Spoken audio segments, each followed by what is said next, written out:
बांग्लादेश में हिंदुओं के ऊपर बर्बरता कम होने का नाम नहीं ले रही है। अब आपको बता दें कि दास के बाद अब चौथे हिंदू को बेरहमी से पीटा गया और उसके ऊपर पेट्रोल डालकर उसको जिंदा जलाया गया। और इसके साथ साथ अब बांग्लादेश में दुर्गा पूजा, जन्माष्टमी और सरस्वती पूजा पर हिंदुओं को अब छुट्टी नहीं मिलेगी।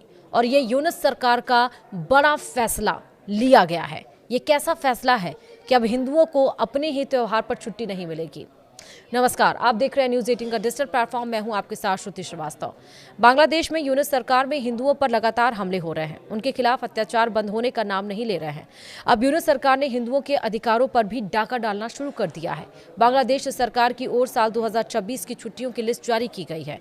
इस लिस्ट के अनुसार बांग्लादेश में हिंदुओं को सरस्वती पूजा, बुद्ध पूर्णिमा, जन्माष्टमी, महालया की कोई छुट्टी नहीं मिलेगी। मई दिवस पर भी कोई छुट्टी नहीं है।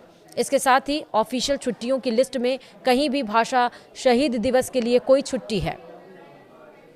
इससे बांग्लादेश में विवाद पैदा हो गया है। अंतरिम सरकार की तरफ से जारी गाइडलाइंस में कहा गया कि इन सभी दिनों में देश के सभी स्कूल खुले रहेंगे, जिससे कुछ लोगों ने एक दूसरे की धार्मिक भावनाओं को ठेस पहुंचाने का आरोप लगाया है।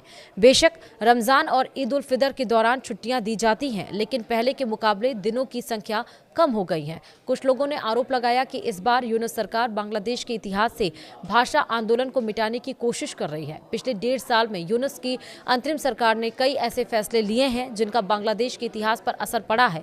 जैसे लिबरेशन वॉर के कई पहलुओं को मिटा दिया गया, बंग बंधु भी बांग्लादेश से गायब हो गए और इस बार टारगेट भाषा दिवस किया गया है। हालांकि यूनुस सरकार के करीबी लोगों का दावा है कि इस साल 21 फरवरी शनिवार है। बांग्लादेश में शुक्रवार और शनिवार पहले से ही वीकली हॉलीडे होते हैं, इसलिए सरकारी नोटिफिकेशन में भाषा दिवस का अलग से जिक्र नहीं किया गया। वहीं 2025 में 21 फरवरी शुक्रवार है और बांग्लादेश में वीकली सरकारी छुट्टी है, लेकिन तब भी सरकारी छुट्टी के नोटिफिकेशन में उस दिन को भाषा दिवस की छुट्टी के तौर पर बताया गया। वहीं यूनुस सरकार के फैसले पर सवाल भी उठे हैं। शिक्षाविद पवित्र सरकार से इस बारे में सवाल किया गया। उन्होंने कहा कि वे बेवकूफ़ और अनपढ़ हैं। बंगाली भाषा को 21 फरवरी को अंतर्राष्ट्रीय पहचान मिली और इस भाषा का इतिहास दुनिया की कई भाषाओं से जुड़ा हुआ है।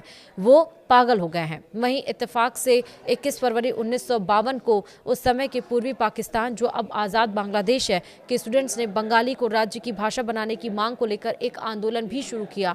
पाकिस्तानी पुलिस ने आंदोलन को दबाने के लिए गोलियां चलाई। नतीजतन बरकत, सलाम, रफ़ीक और जब्बार मारे गए और कई लोगों के अनुसार यह भाषा आंदोलन बांग्लादेश के आज़ादी के आंदोलन का कैटलिस्ट था। और इसी के साथ ही बर्बरता के साथ आप देखिए कि किस तरह से अब हिंदुओं के जो त्यौहार है, जो मेन फेस्टिवल्स है, चाहे वो दुर्गा पूजा हुआ, चाहे वो सरस्वती पूजन हुआ, उस दिन छुट्टी ना देने का ऐलान यूनुस सरकार का किया गया है।